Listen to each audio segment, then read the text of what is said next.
उमर अकमल ने घर आने वाले पुरसितारों को हवालात की सैर करवा दी।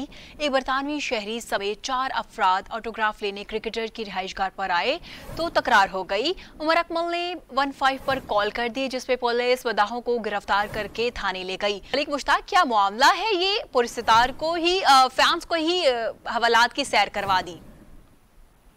जी बिल्कुल, ये मामला थाना डिफेंस ए में एक मुकदमा दर्ज हुआ है कि पाकिस्तान के मशहूर क्रिकेटर उमर अकमल के घर 4 उनके फैन हैं, जिनमें शेख अमीन नामी शख्स था शामिल था, जो कि सेल्फी लेने की गरज से उमर अकमल के घर गया और सेल्फी के बाद चूंकि किसी बात पर उनकी तकरार हुई, जिसकी वजह से उमर अकमल के साथ ये तकरार जो है वो झगड़े में बदल गई।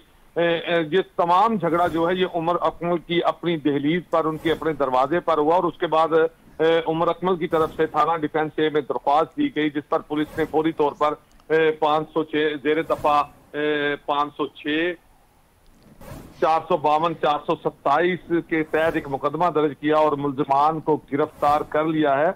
बताया जा रहा है कि जिस चारों शेख अमीन नामी शख्स जो उमर अकमल की तरफ से जो दरख्वास्त दी गई, उसके मुताबिक शेख अली नामी शख्स 3 आदमियों के हमरा उमर अकमल के घर गया और वहां पर उसने ज्यादती करने की कोशिश की। उमर अकमल की तरफ से ये भी बताया जा रहा है कि मेरी फैमिली घर में मौजूद थी और उनके सामने मेरे साथ ज्यादती की गई। इस हवाले से चूंकि पुलिस ने फौरी तौर पर कार्रवाई करते हुए चारों मुल्जिमान को गिरफ्तार कर लिया और मजीद जो है वो तफ्तीश जारी है। जी ठीक है, बहुत शुक्रिया मलिक मुश्ताक अपडेट करने के लिए।